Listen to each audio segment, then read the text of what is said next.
All right, so we're here with John Danaher. John, Nicholas just won double gold. Overall, what do you think about Nicholas's performance? I mean, everyone has very high expectations for Nicholas when he comes in. They all know who he is. Nicholas has even higher expectations for himself, and he wanted to win every match by submission. He got breathtakingly close.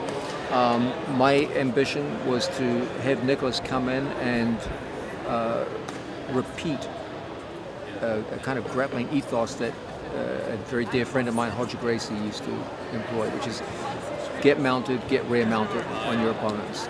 Get to positions of domination. Don't be satisfied with just eking out a win. Get to positions where you dominate. And Nicholas finished every single match. And now we will be awarding the Academy winners for the Masters Division. Rear mounted position. And even the one match he didn't finish, he got mounted on his opponent. It was seconds away from doing something.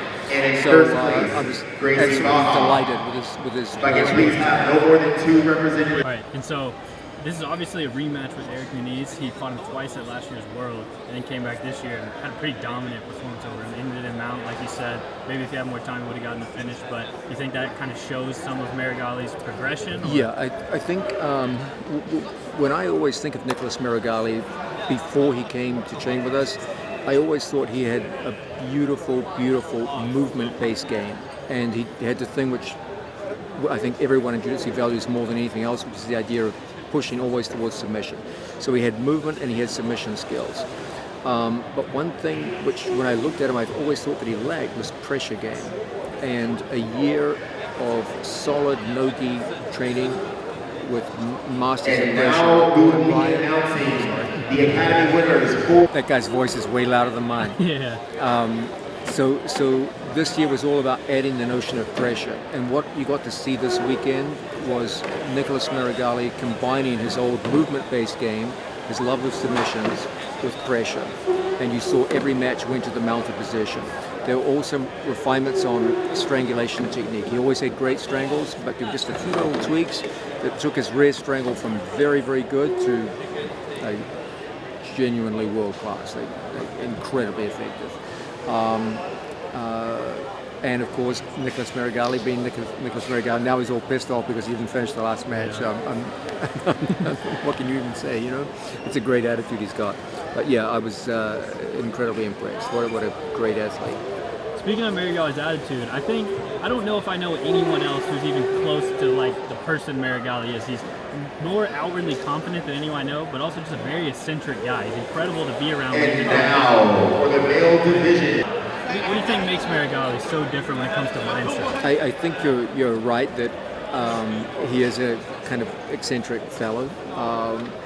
But to be honest with you, I think that anyone who achieves anything great in life has to have some eccentricities. Like normal people are happy; they don't go out and push themselves to conquer the world in some way. So I think every great athlete has eccentricities. With Nicholas, it's a strange mix of confidence and a perfectionism that gnaws at him and keeps him driving forward.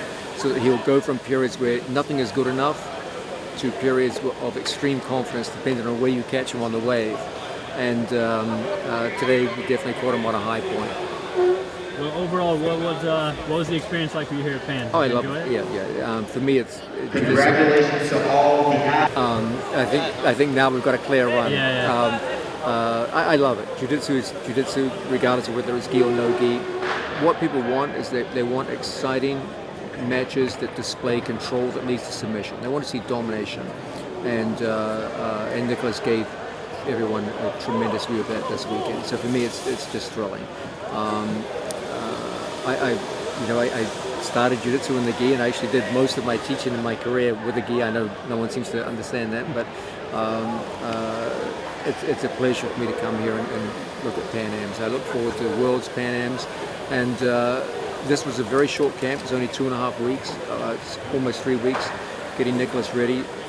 Ask yourself one question: if he can do this in 3 weeks, imagine what he can do in 3 years.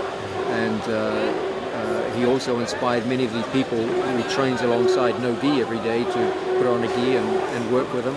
And so now there's some pretty strong interest in the room for some other people to come out and compete in the gi. So there could be some interesting developments in the next few years. All right, might see a New Wave Jiu-Jitsu World Team or something. Stranger things have happened. Is there anything on the horizon for New Wave? Do you guys have any? There's a lot of tournaments coming up for the squad juniors. We have 4 young athletes going to England in the next few days. They're competing at a big event.